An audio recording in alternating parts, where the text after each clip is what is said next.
हरे राम राम राम हरे हरे, हरे कृष्ण कृष्ण कृष्ण हरे हरे। हरे राम राम राम हरे हरे, हरे कृष्ण कृष्ण कृष्ण हरे हरे।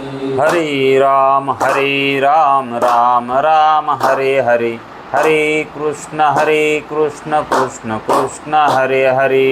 हरे राम राम हरे हरे, हरे कृष्ण कृष्ण कृष्ण हरे हरे। पुंडलीक वरदे हरि विठ्ठल, श्री गुरु ज्ञानदेव तुकाराम, पंढरीनाथ भगवान की जय। माऊली ज्ञानेश्वर महाराज की जय, जगद्गुरु तुकाराम महाराज की जय, ब्रह्मनिष्ठ गुरुवर्य रंगनाथ महाराज की जय। श्री विनायकं गुरुर्नौमि साखरे नाम विस्मृतं, येषां चरणसान्निध्यात् जीवा मुक्ता भवन्ति।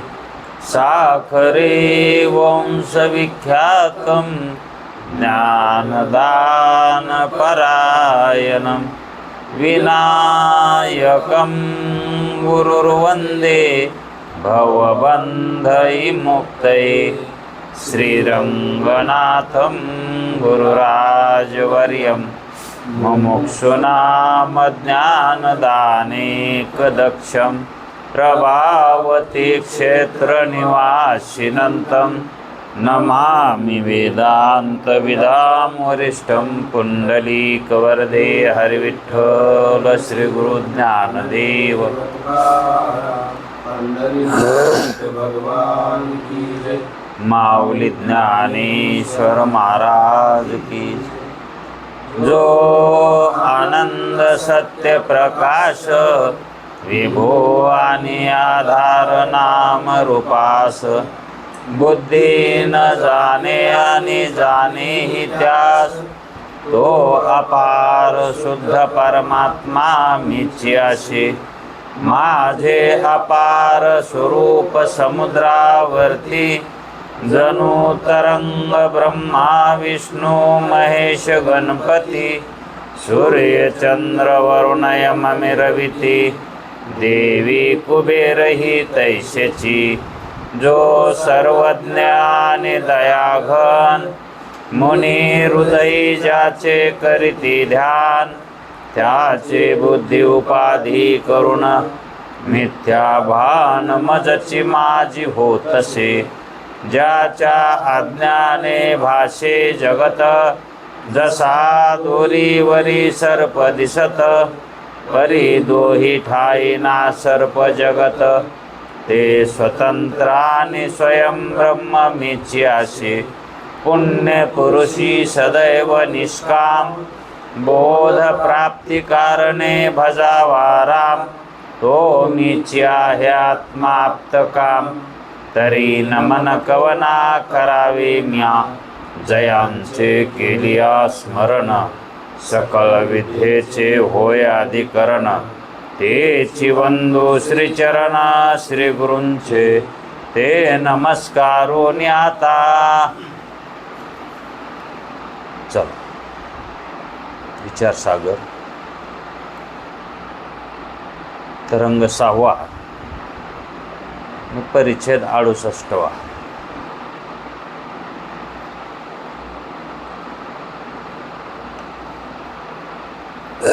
चाललेला लक्षणेचा प्रकार। पदाच्या दोन्ही ठिकाणी लक्षणा करणे हे योग्य आहे, श्रेयस्कर आहे, असं वेदांत्यांचं म्हणणं आहे। आणि काही शंकाकार असे म्हणतात की दोन्ही पदाच्या ठिकाणी लक्षणा करण्याची काही गरज पडत नाही, एका पदाच्या ठिकाणी लक्षणा केली तरीही चालते। आपण 4 प्रकारचे चैतन्याचे प्रकार पाहिले. चैतन्याचे प्रकार 4 प्रकारचे पाहिले ना, है की नाही? दृष्टांतासहित पाहिलेले आहे. जीव चैतन्य, ईश्वर चैतन्य, कुटस्थ चैतन्य आणि ब्रह्म चैतन्य. मग हे 4 जे चैतन्य आहेत, हे अगोदर 4 चैतन्याचे प्रकार कळल्याशिवाय लक्षणा कशी होते हे कळत नसतं. कारण जे चैतन्य ज्या उपाधीला लागलेलं आहे त्या चैतन्याचं स्वरूप आणि दुसऱ्या उपाधीला लागले त्या चैतन्याचं स्वरूप हे मुळात एकच आहे. चैतन्य 2 नाही, 4 नाहीत, चैतन्य एकच आहे का नाही? मग ईश्वर चैतन्य, जीव चैतन्य, कुटस्थ चैतन्य, ब्रह्म चैतन्य असा भेद का? तर त्या उपाधीमुळे आणि त्या उपाधीच्या धर्मामुळं, उपाधीमुळं आणि त्या उपाधीच्या, है का नाही? कारण धर्म कुणाचे आहेत? उपाधीचे आहेत, है का नाही? आणि धर्मवान उपाधी आहे. मग त्या धर्माचं लक्षण त्या उपाधीवर जातं. धर्माचं लक्षण कुणावर चाललंय? चैतन्यावर जातं का? म्हणून ते उपाधीचेच म्हणावं लागतं धर्म. मग उपाधी ज्या भागामध्ये चैतन्याच्या लागलेली आहे त्या उपाध्या 2 प्रकारच्या आहेत. मायायक आणि अविधेयक ह्या 2 उपाध्या आहेत. आणि चैतन्य तर एकच आहे. पण ज्या ठिकाणी माया ही उपाधी लागली धर्मासहित, तिच्या धर्मासहित, मग त्याला ईश्वर चैतन्य म्हणतात. त्या चैतन्याचं नाव काय पडायलंय? ईश्वर चैतन्य, है का नाही? पण ते ईश्वर चैतन्य केव्हा आहे? त्या उपाधी सहित. उपाधीला वगळून ईश्वर चैतन्य का तिथं? उपाधी संपली की त्या ठिकाणी ईश्वरता ही संपली. मग ती ईश्वरता काय झाली? संपली म्हणजे तिथं उपाधी संपली आणि ईश्वर भाव आलेला संपला, उपाधी मला आलेला. मग ते ईश्वर चैतन्य ब्रह्म चैतन्य झालं. ते काय होईल? ब्रह्म चैतन्य होईल. आणि दुसरी उपाधी जीवाची अविधेयक आहे. आणि त्या अविद्याच्या धर्मासहित जीव आहे. त्या धर्मासहित कोण आहे? जीव आहे. धर्मासहित जीव म्हणावं लागतं, है का नाही? आणि त्या जीवाचं अधिष्ठान कोण आहे? साक्षी, है का नाही? जसं ईश्वराचं अधिष्ठान काय? ब्रह्मचैतन्य आहे, है का नाही? आणि या साक्षीचं, हे जीवाचं साक्षी आहे हे लक्षात ठेवा. फक्त जीवाचं अधिष्ठान हे आपण पाहिलं का नाही? कारण जो आभास पडलाय तो कुणाचा आहे? ब्रह्मचैतन्याचा सांगितला का? साक्षीचा सांगितला, म्हणजेच कुटस्थाचा सांगितला. कुटस्थ चैतन्याचा सांगितला. आपण आभासाच्या अवस्था 7 पाहताना त्या ठिकाणी जो आभास पडला आहे तो कुटस्थ चैतन्याचा आहे. मग जीवाचा अधिष्ठान कुटस्थ चैतन्य आहे, है का नाही? आणि त्याला साक्षी म्हणतात. त्यालाच काय? तोच साक्षी झाले. कुटस्थ चैतन्यच काय झालंय? साक्षी झाले. म्हणून जीवाचा अधिष्ठान साक्षी चैतन्य आहे आणि ईश्वराचा अधिष्ठान ब्रह्म चैतन्य आहे, है का नाही? आता ईश्वराचा अधिष्ठान व्यापक चैतन्य आहे. ईश्वराचा अधिष्ठान कसं आहे? व्यापक आहे का नाही? आणि तसं जीवाचं अधिष्ठान व्यापक आहे का? इथं घोळ होऊ नये त्याच्यामुळं हे अगोदरच सांगावं लागतं. जिथं घोळ होतो ना ते आंधळ माग काठीला धरलेला असतंय, पुढे धडका असतंय ना. आणि जर समजा एखादी नाली असली काय असली तर पुढच्याला म्हणावं लागतंय इथं जरा पाय उचलून टाका बर का, महागाल्याला आहे का नाही? म्हणजे हुशार करावं लागतंय, कुठं धोका कुठं आहे. मग जीवाचा अधिष्ठान साक्षी चैतन्य आहे आणि ईश्वराचं अधिष्ठान ब्रह्मचैतन्य आहे. म्हणजे ईश्वराचं अधिष्ठान व्यापक आहे आणि जीवाचं अधिष्ठान जेवढा देह आहे तेवढंच मानावं लागेल का नाही? साक्षी केवढ्या पुरता आहे? देहापुरता साक्षी का नाही? हे तर आपल्याला मानावं लागेल का नाही फक्त? आणि तो साक्षी त्या उपाधीला आणि त्याच्या धर्माला सोडून वेगळा झाला तर तो साक्षी कोण आहे का नाही? तो साक्षी तेव्हा ब्रह्मरूप आहे.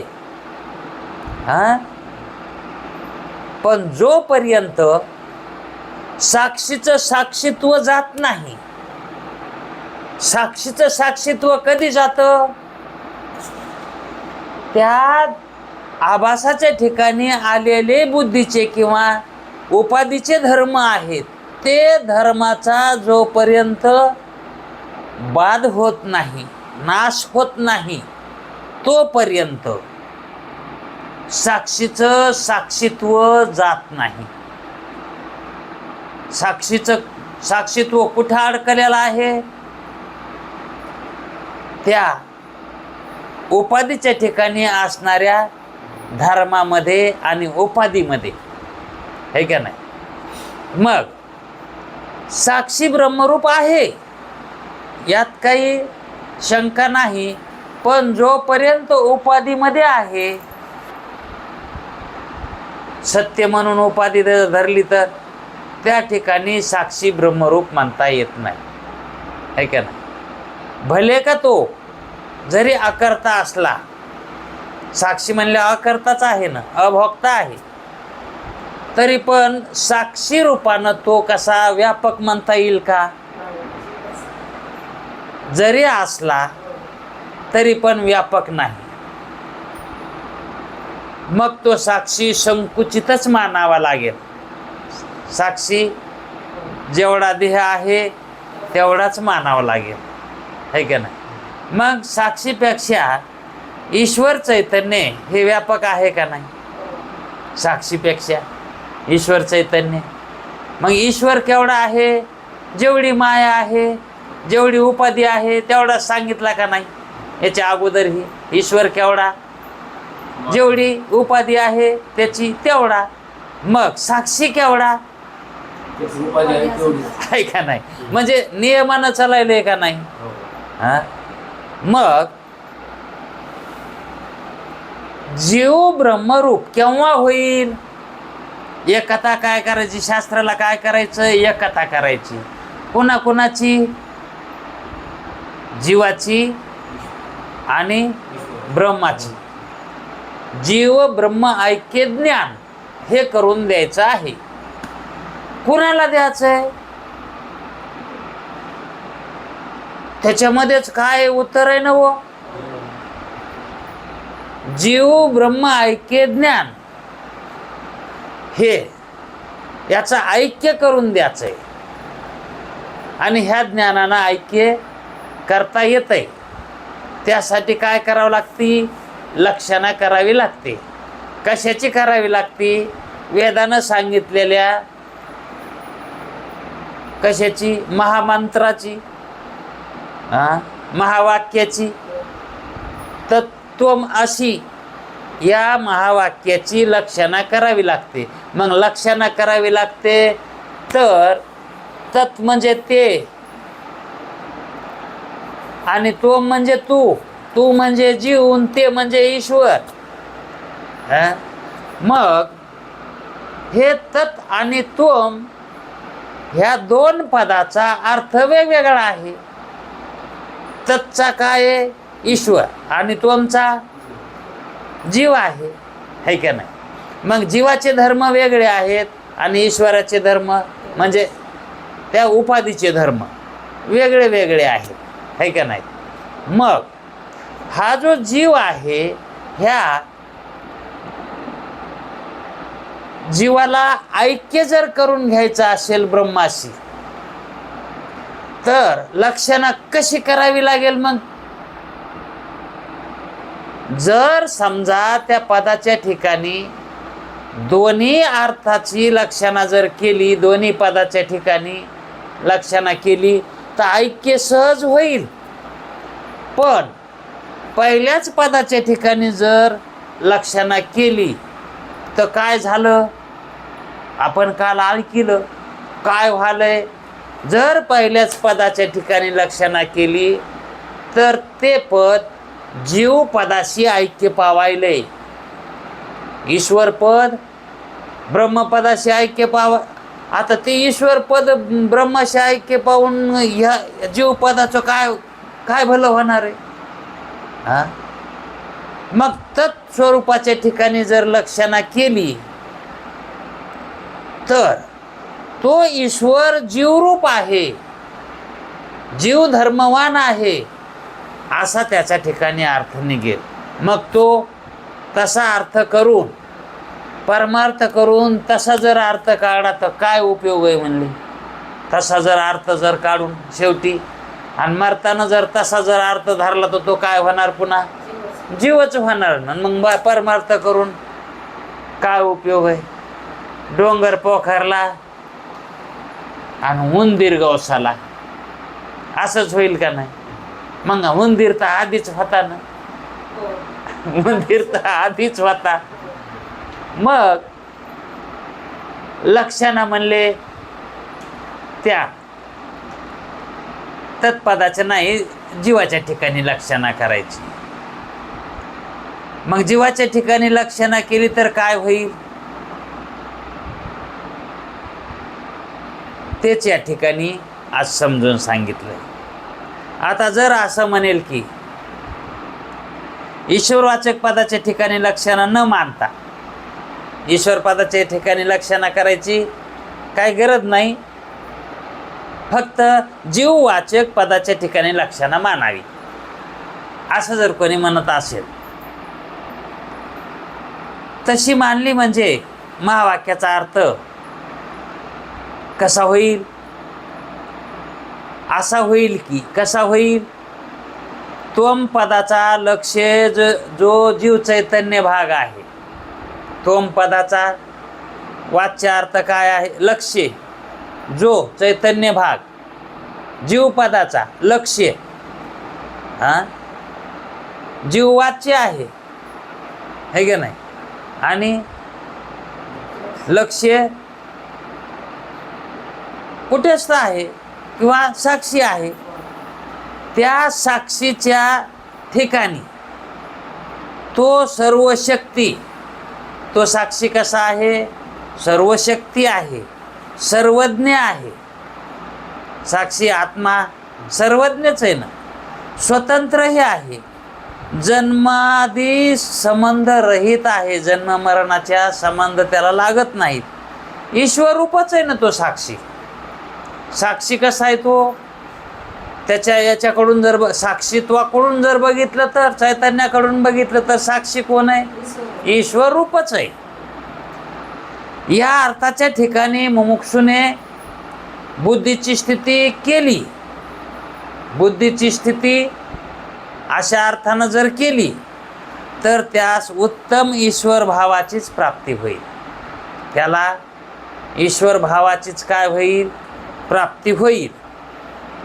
आणि पुरुषार्थाची हानी बी होणार नाही असा शंका विचारणारा कदाचित म्हणू शकतो.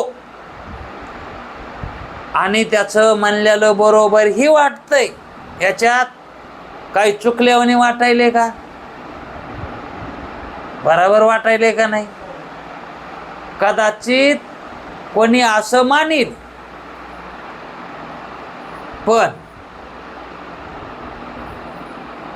हेही म्हणणे बरोबर नाही.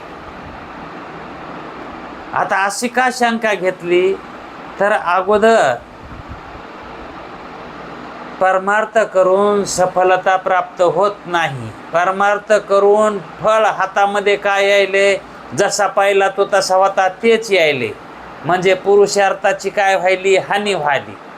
मग हा शंकाकार काय म्हणतो, असं केल्यावर जो मत आहे हानी होत नाही. हानी न होण्यासाठी, पुरुषार्थाची हानी न होण्यासाठी त्यानं कशी युक्ती लढविली, म्हणले ईश्वराच्या ठिकाणी लक्षणा करायची काही गरज नाही, जीवाच्या ठिकाणी पण एकाच पदाच्या ठिकाणी लक्षणा करायची. कारण जीव पदाचं म्हणजे त्वम पदाचं लक्ष काय आहे, साक्षी आहे. आणि मग तो साक्षी कसा आहे, ईश्वर रूपच आहे. साक्षी ईश्वर रूप आहे. मग तो सर्वज्ञ आहे. साक्षी स्वतंत्र आहे, बंधरहित आहे, म्हणजेच ईश्वर रूप आहे. या अर्थानं किंवा या अर्थाच्या ठिकाणी मुमुक्षूनं जर लक्षणा केली तशी, तर मुमुक्षूच्या बुद्धीच्या ठिकाणी त्याची बुद्धी तशी स्थिती झाली त्याची बुद्धीची, म्हणजे तसा त्या बुद्धीनं आकार धरला. स्थिती होणं म्हणजे तसा आकार धरणं. आणि तसा जर त्याने त्याच्या बुद्धीचा आकार झाला तर त्यास उत्तम ईश्वर भावाचीच काय होईल, प्राप्ती होईल, है का नाही.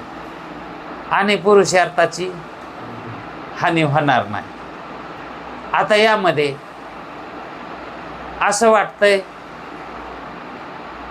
की आता याचं मत योग्य आहे, पण वेदांती काय म्हणतात, हेही म्हणणे बरोबर नाही.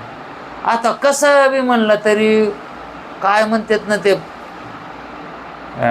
पारड टेकू देनात म्हणतात का, काय पळडी टेकू देना म्हणतात का, काय की संसारात काय त्याचं ते पळडीत टेकू दिली नाही का, काहीतरी म्हणतात ना टेकाना. हा हो, दुरण बिन परडी बी म्हणतात वाटते. परडी दुरण एकच आहे का नाही. तसं वेदांती त्याचं दुरणच टेकू देणार. पण तो जो त्याचा भाव या ठिकाणी वर्णन करतो, तो तर प्रथम क्षणी श्रवण करत्याला योग्यही वाटतो. मग प्रथम क्षणी हे ऐकताना बराबर वाटतंय, हे म्हणणे दिसण्यात बरे आहे, हे म्हणणे दिसण्यात बरे आहे, बरं आहे असं मानणं कसं आहे, बरं आहे पण खरं नाही ना. बरं वाटायले म्हणून, पण ते खरं बी असावं ना. सत्य असावं, साचं असावं आणि खरं असावं. मग असं काय आहे, नाम विठोबाचे बरे, सत्य साचं खरे, नाम ते तसं नाम आहे ते, आणि बाकीचं त्या नामासारखं आहे का, नाही ना. मग या ठिकाणी म्हणतात प्रथम क्षणी हे वरच्या अंगानं बरं आहे पण खरं नाही. हे म्हणणे दिसण्यात बरे जरी दिसले तरी तत्वता अयुक्त आहे, युक्त नाही, योग्य नाही. कारण हे बरोबर नाही, पण कसं बरोबर नाही ते सांगावं लागेल का नाही. आता कसं बरोबर नाही हे सांगायचंय ना वेदांत्याला, का खंडन करायचंय. हे तुमचं म्हणणं बरोबर नाही हो बा, मग बरोबर कसं ते आम्ही सांगतो, आम्हाला खंडन करायचं नाही. मानायचं असलं माना, नाही तर नका मानू, आहे का ना.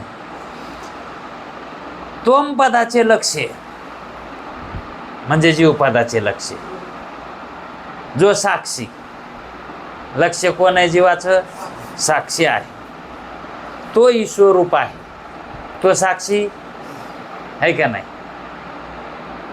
जीव ईश्वर रूप आहे का? जीवाचे धर्म अलग आहेत, है का नाही?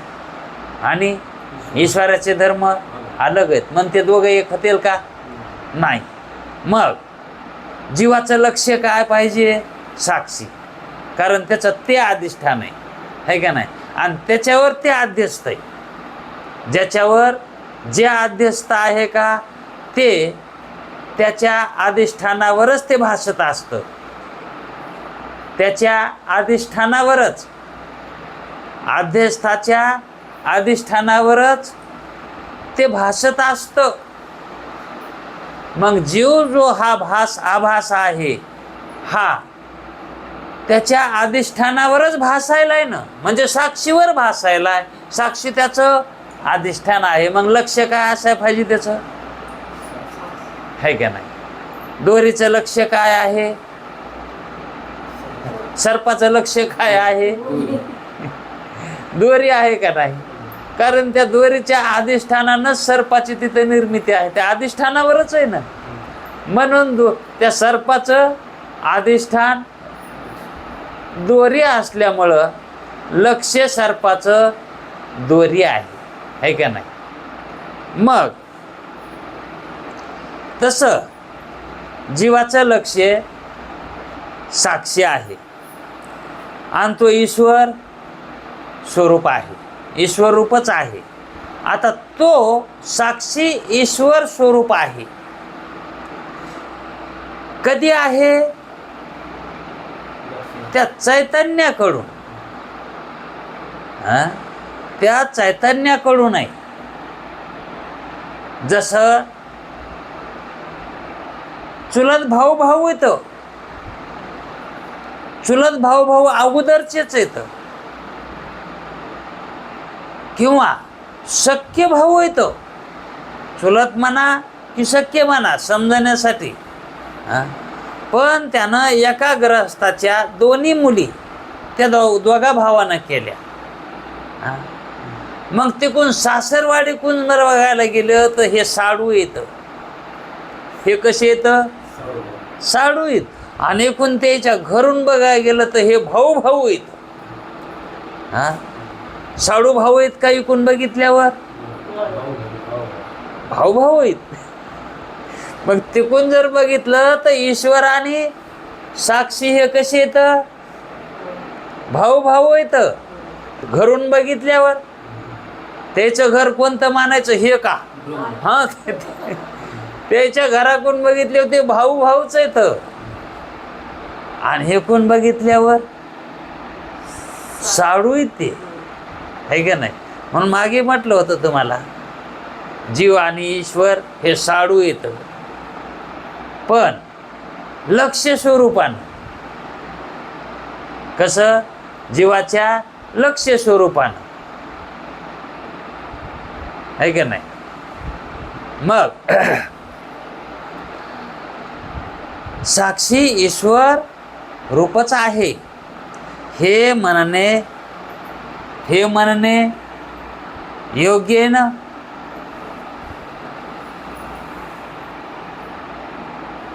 त्याच्या मतानुसार असंच म्हणावं लागेल ना. मग हे म्हणणे योग्य आहे का? साक्षी ईश्वर स्वरूपच आहे. त्यानं जीवाच्या ठिकाणी लक्षणा करून त्या पदाच्या ठिकाणी लक्षणा केली. आणि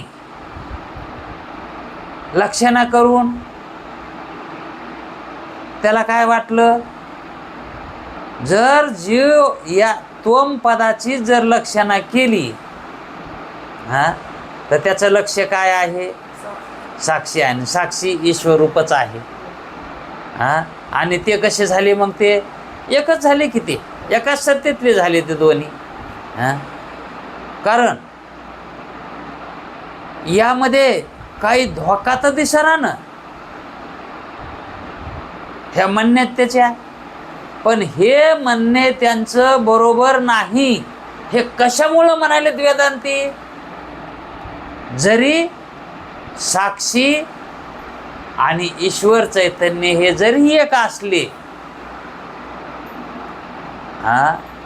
पण वरून येतं ते, पण तोम पदाचे लक्ष्य जो साक्षी तो ईश्वर आहे, हे म्हणणे तोम पदाची, तोम म्हणजे कोण, आणि त्या जीव पदाचं साक्षी हे लक्ष्य आहे का नाही. मग तो साक्षी ईश्वर रूप आहे असं कोणाचं मत आहे? शंकाकाराचं मत आहे. हे मत कोणाचं आहे? त्यानं अगोदर सुद्धा त्यानं तसंच एक उदाहरण दिलं होतं. कधी दिलं होतं?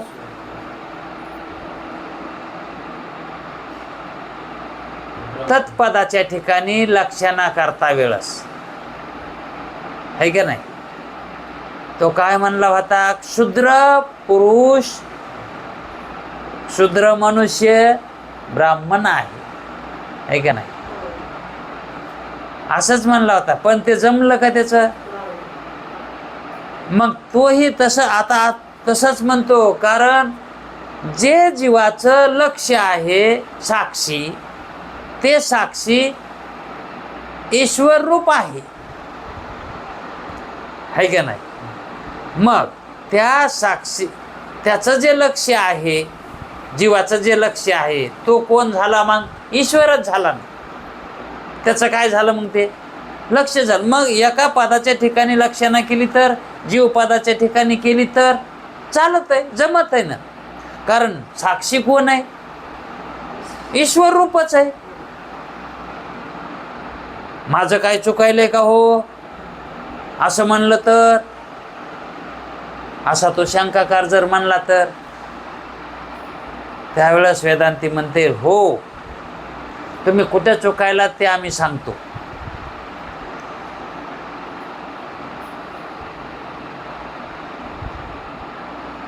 हे म्हणणे संभवत नाही. म्हणजे दुरण इथंही टेकलं का?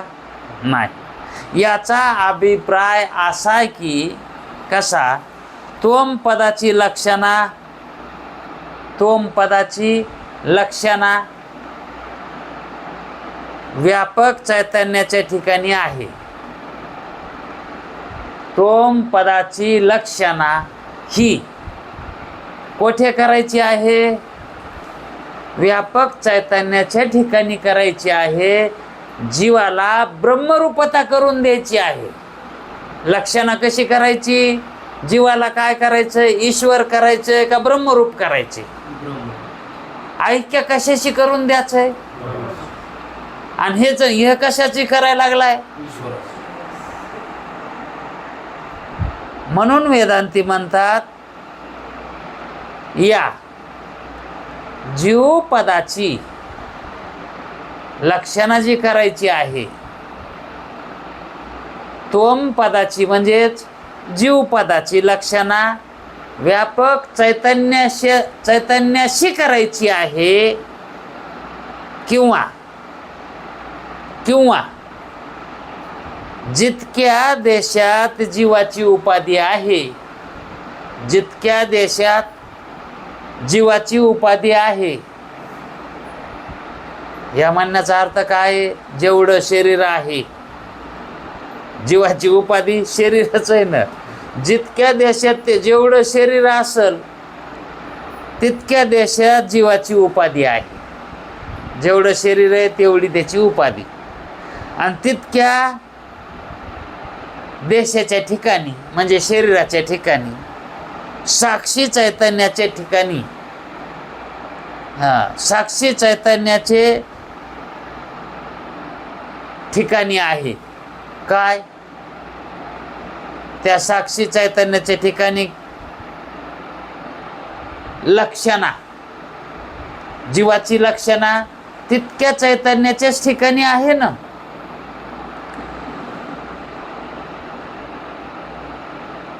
याचा अभिप्राय असा की त्वम पदाची लक्षणा म्हणजे जीव पदाची लक्षणा कोठे आहे? जेवढं शरीर आहे तेवढ्या ठिकाणी साक्षी आहे आणि त्याच्या ठिकाणी लक्षणा करायची, तेवढ्याच ठिकाणी आहे. जर व्यापक चैतन्याच्या ठिकाणी त्वम पदाची लक्षणा म्हणेल, जर कोणी म्हणेल आम्हाला व्यापक चैतन्याच्या ठिकाणी लक्षणा करायची आहे, तर होईल का जीवाची लक्षणा? व्यापक चैतन्याच्या ठिकाणी जर करायला गेलो तर होईल का जीवाची?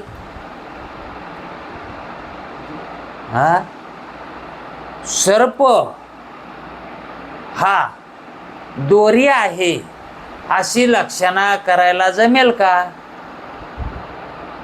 हा जमलं तर दोरी सर्प आहे. भ्रांती कालात दोरी सर्प आहे, पण सर्प दोरी आहे असं म्हणायला चालेल का? तसं नाही जमत. कारण जीव हा कसा आहे? सर्परूप म्हणजेच आभासरूप, भ्रांतिरूप आहे का नाही? आणि ती भ्रांतिरूप असणारी जीवाची अवस्था, जीवाचं स्वरूप हे ब्रह्मरूप आहे का? म्हणताय जमन का?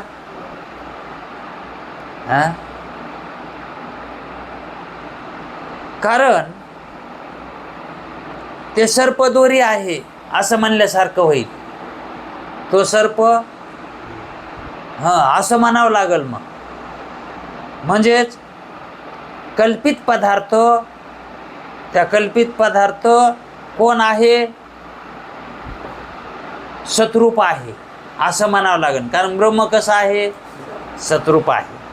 मग कल्पित पदार्थ अधिष्ठान रूप असतो, ती प्रक्रिया निराळी. पण कधीच आहे? भ्रांती ज्ञानाच्या नंतर, अधिष्ठानाचं ज्ञान झाल्यावर. अधिष्ठानाचं ज्ञान झाल्यावर आहे का नाही?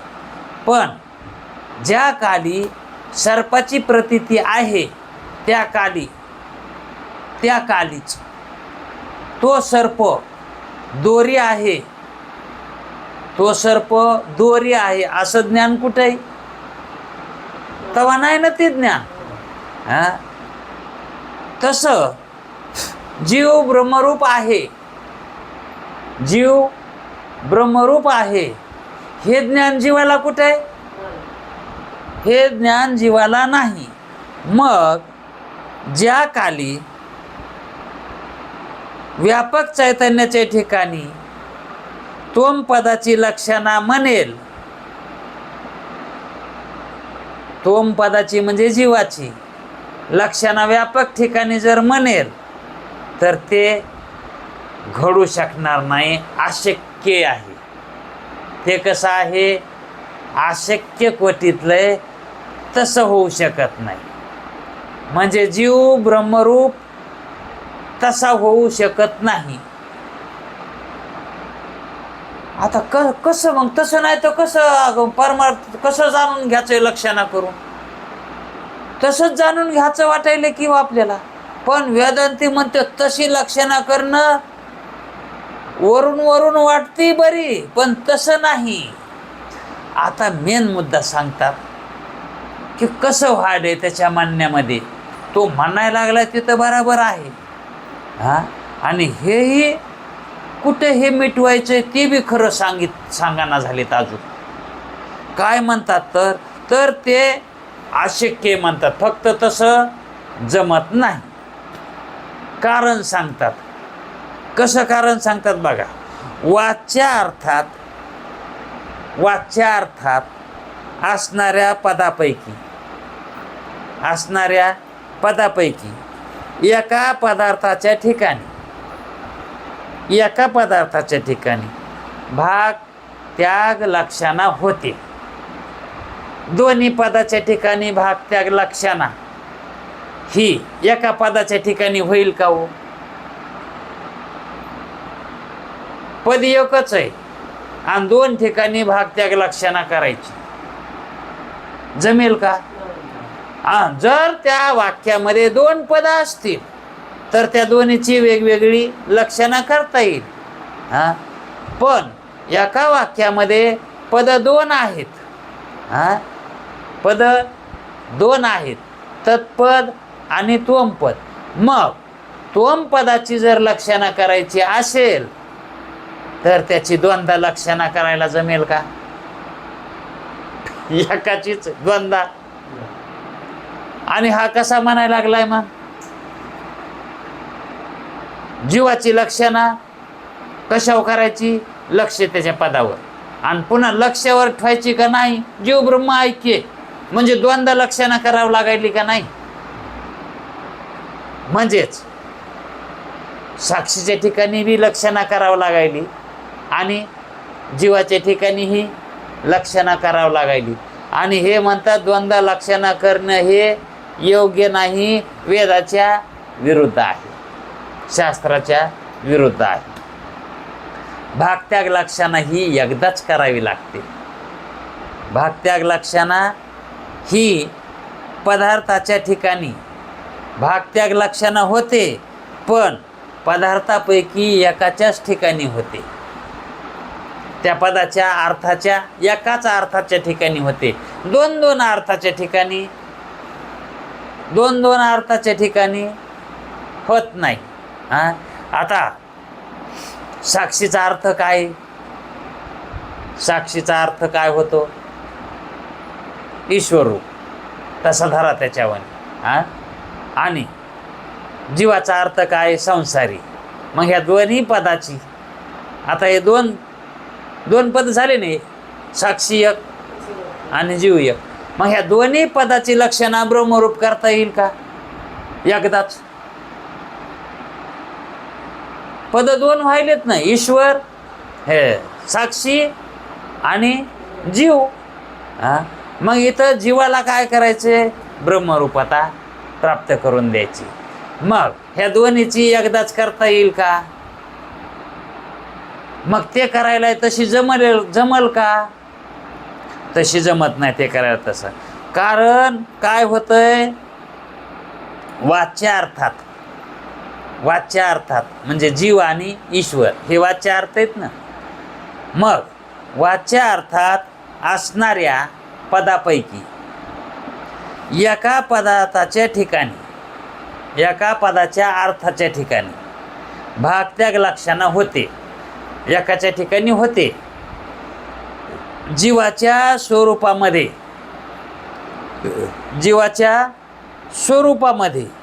व्यापक चैतन्य नाही. जीवाच्या स्वरूपामध्ये व्यापक चैतन्य आहे का? त्याच्या अधिष्ठानाच्या ठिकाणी व्यापक चैतन्य आहे. त्याच्या लक्ष्याच्या ठिकाणी व्यापक चैतन्य आहे. जीवाच्या ठिकाणी आहे का? म्हणून तर जीव कुठे म्हणतो मग मी व्यापक आहे, ब्रह्मरूप आहे? कुठं? ते नाहीच ना, ते त्याच्याजवळ ते काहीच नाही ना. म्हणजे जीव कसा आहे? भ्रमरूप आहे, आभास आहे, त्याच्या ठिकाणी व्यापकता नाही ना, संकुचित झालाय ना ते, आहे का ना. मग जीव स्वरूपाच्या ठिकाणी व्यापकता ही नाही. फक्त जीवपणाच्या उपाधी देशामध्ये स्थित असणारं साक्षी चैतन्य त्याच्या ठिकाणी मानायला काही हरकत नाही. तिथं प्रवेश आहे, तिथं प्रवेश व्यापकतेचा होतो. म्हणून साक्षी चैतन्याच्या ठिकाणी लक्षणं मानली पाहिजे. अगोदर साक्षी चैतन्याच्या ठिकाणी लक्षणं मानली पाहिजे. व्यापक ब्रह्मचैतन्याच्या ठिकाणी म्हणता येणार नाही. व्यापक ब्रह्मचैतन्याच्या ठिकाणी म्हणता येणार नाही का? त्या लक्षित साक्षी चैतन्याच्या ठिकाणी सर्वांच्या हृदयात प्रेरक, तो साक्षी सर्वांच्या हृदयात प्रेरक, सर्व प्रपंचात व्यापकत्व इत्यादी ईश्वर धर्माचा असंभव आहे. कारण त्या जीवाचा ईश्वर धर्माशी जोड लावता येत नाही. व्यापक धर्माशी जोड लावता येत नाही, कारण अल्पशक्तिमान आहे जीव आणि ईश्वर आहे का नाही. म्हणून त्याच्या ठिकाणी व्यापकता मानता येते का? नाही. कारण त्या लक्षित साक्षी चैतन्याच्या ठिकाणी सर्वांच्या हृदयात प्रेरकत्व. आता साक्षी कोठे आहे? जेवढं शरीर आहे तेवढं धरा की. हां, साक्षी तिथंच आहे ना. जेवढं शरीर आहे तेवढंच आहे आणि तेच जीवाचं लक्ष्य आहे. जीवाचं लक्ष्य काय आहे? ते साक्षीच आहे. मग ते साक्षी त्या धर्मासहित तो सर्व प्रपंचात व्यापकत्व आहे का? इकडून बघितल्यावर जीवाच्या दृष्टीनं बघितलं तर तो साक्षी जेवढा देह आहे तेवढंच आहे का नाही. मग त्या उपाधीचा त्याग जर झाला, निवृत्ती झाली ती उपाधीतून, तर साक्षी ब्रह्मरूप आहे. मग तो व्यापक आहे. पण जोपर्यंत देहात आहे तोवर संकुचितच मानावं लागेल ना तो. मग व्यापक सर्व प्रपंचामध्ये जसा ईश्वर कसा आहे सर्व प्रपंचात आहे का नाही, तसा साक्षी सर्व प्रपंचात आहे का? हां, सर्व प्रपंचात नाही ना. आता जळी काष्टी पाशानी ईश्वर भाव प्रतीतीला येतो. हां, तसा साक्षी भाव येतो का? कारण अंतःकरण अधिष्ठान चैतन्य साक्षी आहे. अंतःकरण आहे का नाही? याचा तिथं साक्षी आहे का? दगड माती विटा सिमेंटमध्ये तिथं साक्षी नाही ना. मग साक्षी अंतःकरण पुरताच आहे ना. हा, व्यापक आहे का मग तो? जोपर्यंत अंतःकरण आहे तोपर्यंत व्यापक त्याला म्हणता येईल का? म्हणून व्यापकत्व इत्यादी ईश्वर धर्माचा असंभव आहे. त्याच्या ठिकाणी ईश्वराच्या धर्माचा असंभव हे मानावं लागेल का नाही? समजायलंय का नाही? हे समजायलंय का नाही? नाहीतर शिवाय साक्षी सदा अपरोक्ष आहे. साक्षी सदा कसा आहे जीवाला? अपरोक्ष आहे ना. आता आपण आपल्याला आहे का नाही, आपलं जे आहे जे म्हणालो ते साक्षीच आहे ना. मी आहे असं आपल्याला वाटायला ते आपण कोण आहेत? ते साक्षी येतं आहे का नाही. आणि मग ते आपल्याला कसं आहे? ते अपरोक्षच आहे ना.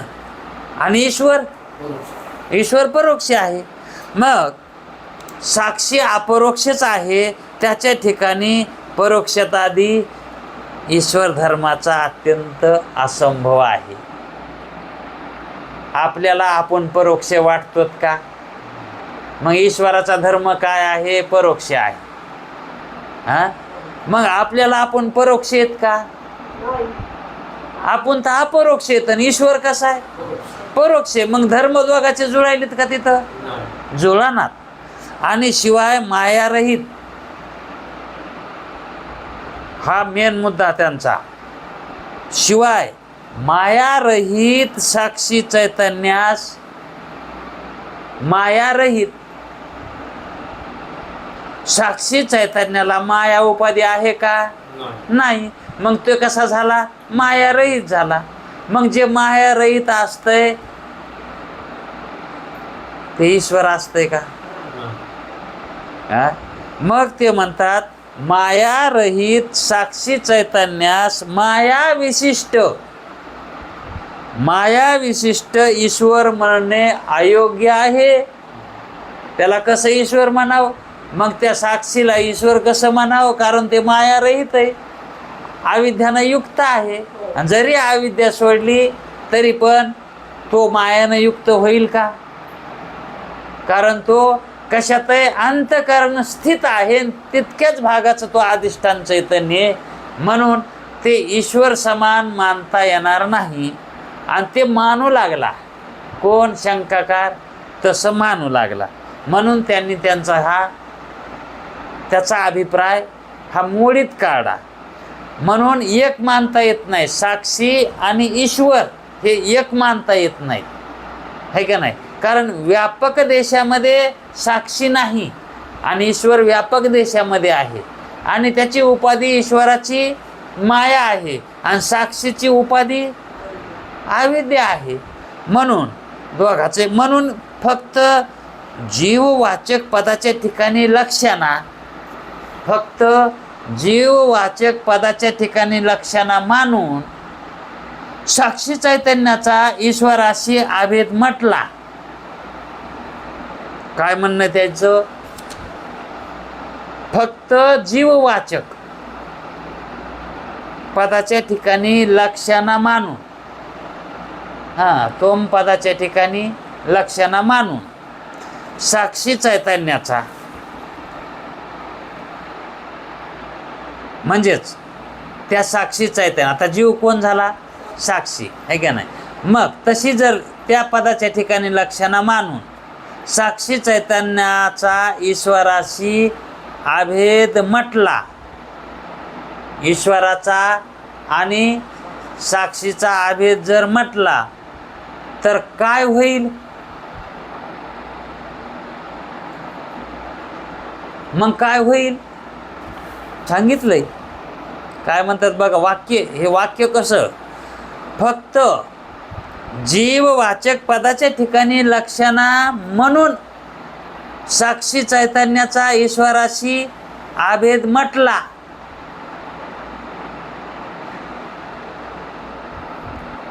आता या ठिकाणी जीव वाचक पद काय आहे? तोम. आणि त्या तोम पदाच्याच ठिकाणी जर लक्षणा केली, म्हणजे कोणाची केली? मग जीवाची लक्षणा केली, आहे का नाही? मग त्याच्याच ठिकाणी जर, त्याच पदाच्या ठिकाणी जर लक्षणा केली, तर साक्षी चैतन्याचा ईश्वराशी अभेद म्हटला. मग काय म्हणणार तो? त्याचा भाव कसा होणार? साक्षी ईश्वरूप आहे. साक्षी कसा झाला? ईश्वरूप झाला.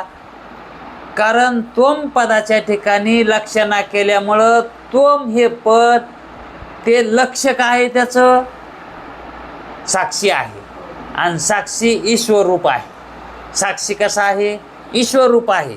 म्हणजेच साक्षी चैतन्याचा ईश्वराशी अभेद जर असा जर मानला त्याच्या हिशोबानं, तर महावाक्य असंभाव्य अर्थाचे प्रतिपादन करते असं म्हणावं लागेल. वेद काय करतय? वेद कसा बोलतो? खोटं बोलतो.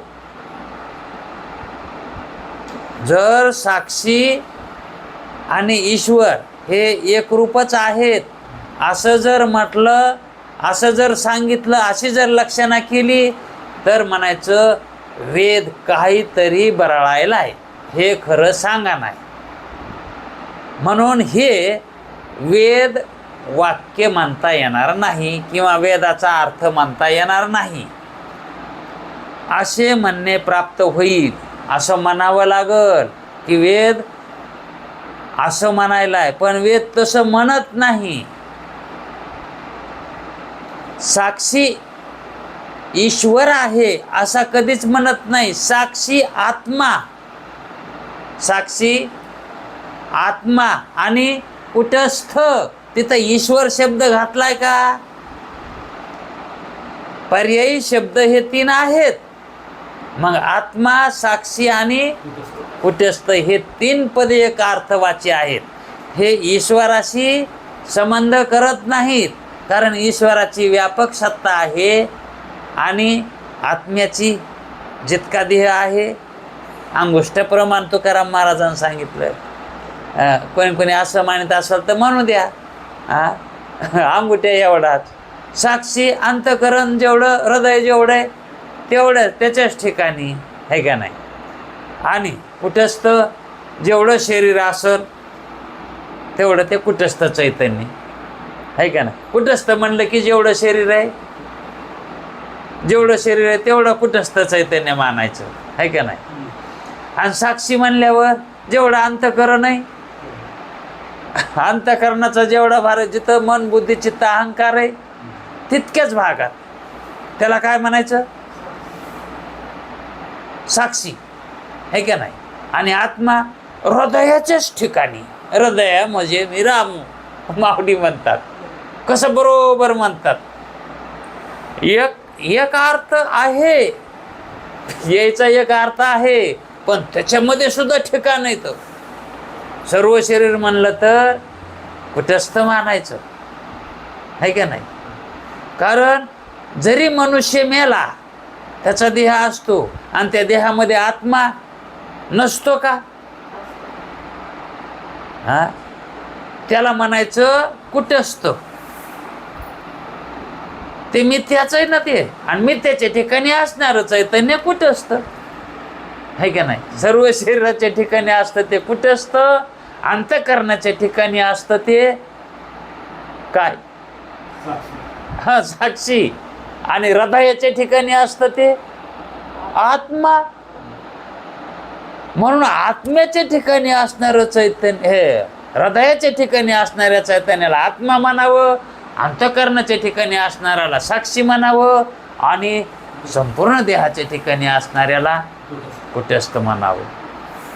मग महावाक्य असंभाव्य अर्थाचे प्रतिपादन करते असे म्हणणे प्राप्त होईल. केव्हा होईल तसं, जर साक्षी ईश्वर रूप आहे असं जर म्हणलं तर वेद चुकीचं बोलायला आहे. कान धरायला जमतंय, हा, वेदाचा कान धरायला जमतंय का नाही असं म्हणल्यावर आपल्या अनुभवाच्या विरुद्ध आलंय का नाही. मग असा वेद कसा बोलन. मग आपण तसं वेदाच्या महागारी कसं विमान धरायला जमत आहे का अर्थ. जसा वेदानं करायचं सांगितलं आहे का नाही, तसंच करावं लागेल का नाही. दोन्ही पदाच्या ठिकाणी लक्षणा मानली, जर दोन्ही पदाच्या ठिकाणी लक्षणा मानली तर कोणताही दोष येत नाही. म्हणून एका पदाच्या ठिकाणी लक्षणा करू नये असं वेदानंच सांगितलंय. आणि तुम्ही म्हणायलात एका पदाच्या ठिकाणी लक्षणा करून भागवतोय. कशाचं भागवतोय, कालपासून त्याच्यातच बेजार आहेत आम्ही. कालपासून कसं समजन, हा, कसं सांगाव, कसं बी सांगितलं नाहीच कळलं तर कायच कराव. म्हणजेच एका पदाच्या ठिकाणी लक्षणा करणं हे बरोबर नाही. कारण एकतेचे विरोधी धर्म दोन्ही वाच्यार्थाच्या ठिकाणी आहेत. एकतेचे विरोधी धर्म, ऐक्याचे धर्म, ब्रह्म ऐक्य ज्ञान करून घ्यायचंय, त्याला आडवे येणारे धर्म, हा, मोक्षाला जाताना येणारे धर्म, हे कसे आहेत, विरुद्ध धर्म आहेत ना. कोणाचे, ईश्वराचे आणि जीवाचे. त्या सर्वांचा त्याग करून, म्हणून त्याच्या धर्माचा त्याग करायचा आणि त्याच्या उपाधीचा त्याग करायचा. दोन्ही पदाच्या ठिकाणी, ईश्वर पदाच्या ठिकाणी आणि जीव पदाच्या ठिकाणी त्याच्या धर्माचा आणि त्याच्या उपाधीचा त्याग करून त्या दोन्ही पदांच्या ठिकाणी सर्व धर्मरहित, सगळं धर्मरहित, सर्व धर्म म्हणजेच उपाधीचे सर्व धर्म रहित, रिकामे करून म्हणजे सोडून प्रकाशन चैतन्य आहे. प्रकाशक कोण आहे, चैतन्य आहे. प्रकाशक चैतन्य आहे. त्या चैतन्याच्या ठिकाणी दोन्ही पदाची लक्षणा करावी. त्या चैतन्याच्या ठिकाणी दोन्ही पदाची लक्षणा करावी. या रीतीने उपाधी आणि उपाधिकृत धर्माने चैतन्याचा भेद आहे. उपाधी आणि उपाधिकृत धर्माने चैतन्याचा भेद आहे. स्वरूपाने अजिबात नाही.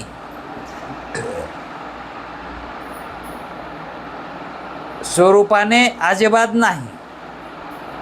त्या उपाधीचा आणि उपाधिकृत धर्माचा त्याग केला असता, त्याचा त्याग केला असता दोन्ही पदाचे लक्ष जे चैतन्य त्याची एकता संभवते.